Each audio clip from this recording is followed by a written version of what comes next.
mașina la un balcon. Alex, se cheamă pe Iuri. Lasă! A venit crapa aici, avem crapa aici, puternic dezvoltat, tat. Ia uite, tat, ce aici. Ăla-i prins de șarpe, eu. Ăla-i prins de șarpe, mă. Cred că a venit și pește la mine în curte. Ia uite ce e aici, tat.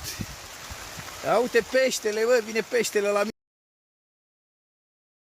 Un cântec istoric ne aduce aminte că frații în veci vor fi frați.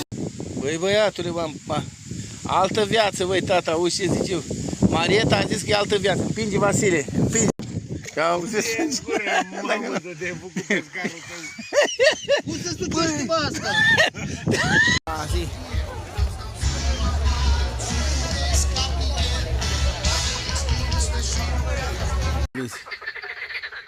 Astea sunt belea cu ele.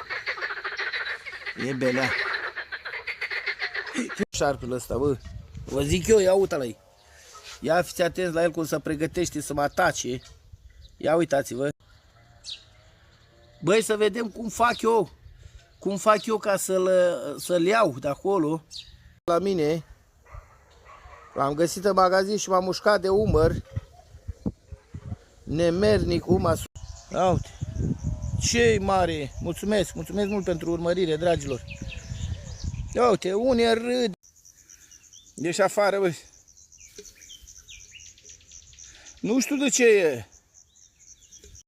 Ia-te că uite-l. Mamă, cât am mai ăla! Doamne, îmi tremură corp. Eu nu pot să-mi fac mâncare, trebuie să strica la șarpe acum. Doamne, îmi tremură corp. Eu nu pot să-mi fac mâncare, trebuie să strica la șarpe acum. Ia-te că uite-l. Mamă, cât am mai ăla!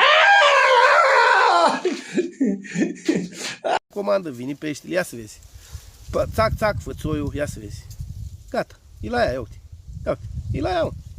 Unul după altul. Iepurii de capul tău. Băi, dați tap acolo, bă, mâncava și cracii vă. Gata, nu mai las aici. Gata. Magnete, bă. Bravo, bă.